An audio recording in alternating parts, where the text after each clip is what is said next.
पुराण के अनुसार ऋषि पंचमी व्रत की कथा इस प्रकार है। समस्त माता बहनों भाइयों को जय श्री राम। बोल सत्य सनातन धर्म की जय। ऋषि पंचमी व्रत कथा भविष्य पुराण के अनुसार इस प्रकार है कि एक बार श्री कृष्ण भगवान ने राजा युधिष्ठिर से प्रश्न किया कि हे देवों के देव, मैंने आपके श्रीमुख से अनेकों व्रतों का माध्यम सुना है। कौन कह रहे हैं? भगवान श्री कृष्ण से युधिष्ठिर पूछ रहे हैं, अब आप कृपा करके उस उत्तम पंचमी का व्रत बताने की कृपा करें जिससे समस्त पापों की निवृत्ति होती है। राजा के इन वचनों को सुनकर श्री कृष्ण भगवान बोले कि हे राजेंद्र, अब मैं तुमको ऋषि पंचमी का उत्तम व्रत सुनाता हूँ जिसको धारण करने से स्त्री समस्त पापों से छूट जाती है।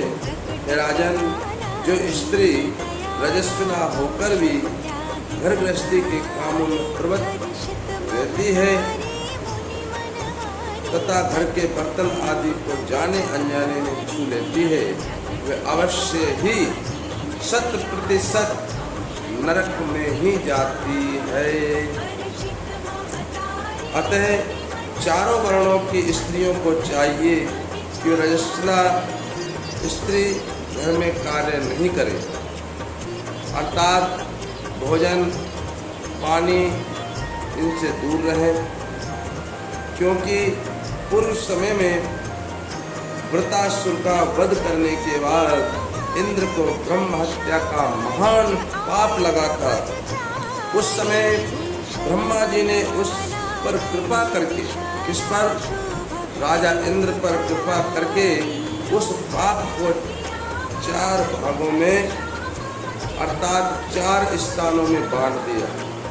पहला अग्नि की प्रथम ज्वाला में, दूसरा नदियों के बरसते जल में अर्थात वो कजी चल जाती है जो, तीसरा पर्वतों में और चौथा नारी के खून में विभाजित करके उस पाप की शुद्धि कर दी। बस इसी पाप के प्रभाव से रजस्वला स्त्री पहले दिन चांडालनी होती है, दूसरे दिन ब्रह्म हत्यारनी होती है और तीसरे दिन धोबिन के समान मानी जाती है और चौथे दिन स्नान करके वे शुद्ध होती है। लेकिन भगवान की पूजन करने का अधिकार सिर्फ और सिर्फ 7 दिन के बाद ही है।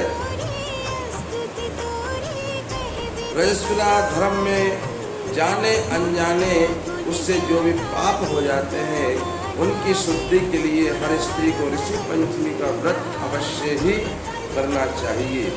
ये व्रत समान रूप से चारों वर्ण की स्त्रियों को करना चाहिए। इस प्रसंग में एक प्राचीन कथा का वर्णन करता हूँ। सतयुग में विदर्भ नगर में सैनजीत नामक एक राजा हुए। वे राजा प्रजा का पुत्र की तरह पालन करते थे। उनके आचरण ऋषियों और ब्राह्मण साधु संतों के समान थे। उन्हीं के राज्य में वेदों का पाठ करने वाला, समस्त जीवों के प्रति उपकारी मनोवृत्ति रखने वाला सुमित्र नामक एक कृषक ब्राह्मण रहता था। ब्राह्मण की पत्नी जयश्री अत्यंत पतिव्रता थी। पतिव्रता उस ब्राह्मण के यहाँ अनेक नौकर चाकर कार्य करते थे। एक समय वर्षा ऋतु में जब उसकी पत्नी खेती के कामों में लगी रही तो वे रजस्वला हो गई। हे राजन, उसे अपने रजस्वला होने का पता भी नहीं चला, किंतु फिर भी वे घर के सब कामों को करती रही। उसने घर गृहस्थी के बर्तन आदि सभी को अपने हाथों से छू लिया। कुछ समय पश्चात वे दोनों स्त्री पुरुष अपनी अपनी आयु भोगकर मृत्यु को प्राप्त हो गए। जय अपने ऋतु दोष के कारण, जय श्री अपने ऋतु दोष के कारण पुतिया और पति सुमित्र रजस्वला स्त्री के संपर्क में आने के कारण बैल की योनि प्राप्त हुई, क्योंकि ऋतु दोष के अतिरिक्त इन दोनों का कोई दूसरा दोष नहीं था। इस कारण उन दोनों को अपने ही पूर्व जन्म का समस्त विवरण भी याद रहा। वे दोनों कुतिया और बैल के रूप में उसी नगर में अपने ही पुत्र के घर में पलते रहे। धर्मात्मा सुमित्र, उनके बच्चे का नाम सुमित्र था। धर्मात्मा सुमित्र अपने अतिथियों का पूर्ण सत्कार किया करता था। अपने पिता के श्राद्ध के दिन उसे अपने घर ब्राह्मणों को जिमाने के लिए नाना प्रकार के भोजन बनवाए। जब उसकी स्त्री किसी काम से रसोई से बाहर गई थी तो एक सांप ने, ब्राह्मण जो भोजन करते उस खीर में एक सांप ने जहर उगल दिया और इसमें वमन कर दिया। कुतिया के रूप में सुमित्र की माँ कुछ दूर से ही ये सब कुछ देख रही थी।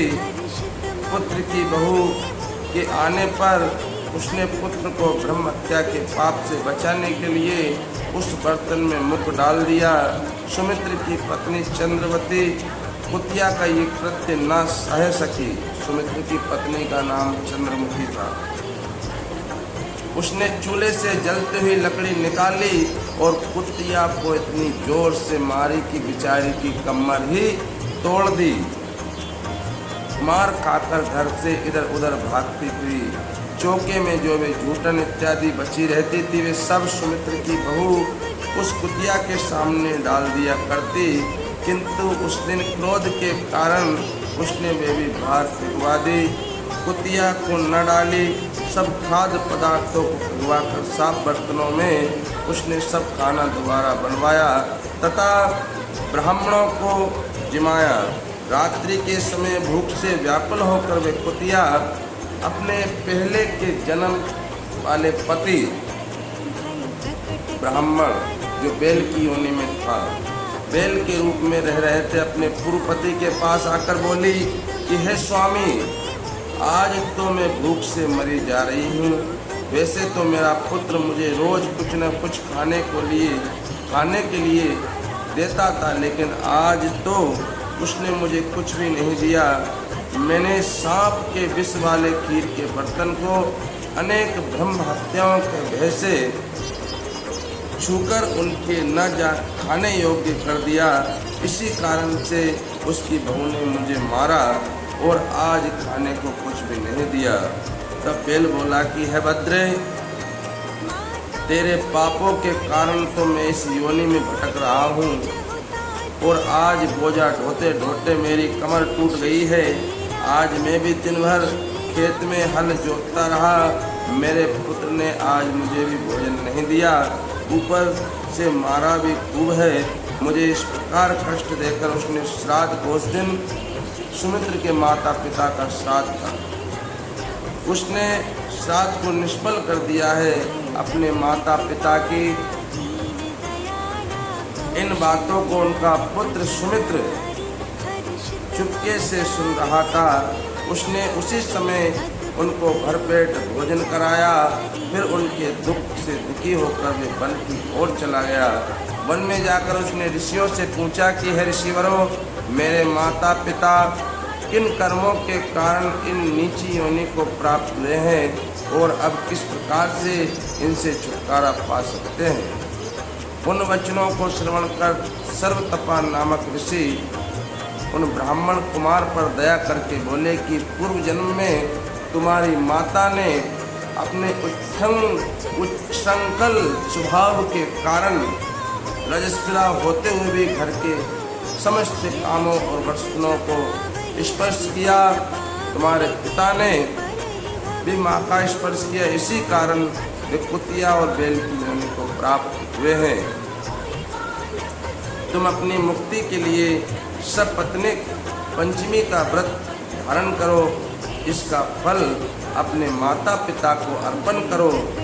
भादो मास के शुक्ल पक्ष की जब पंचमी आवे तब मुख शुद्धि करके मध्याह्न में नदी के पवित्र जल में स्नान करना। फिर नवीन शुद्ध रेशमी वस्त्रों को धारण करना और अरुंधति सहित सप्तऋषियों का पूजन करना।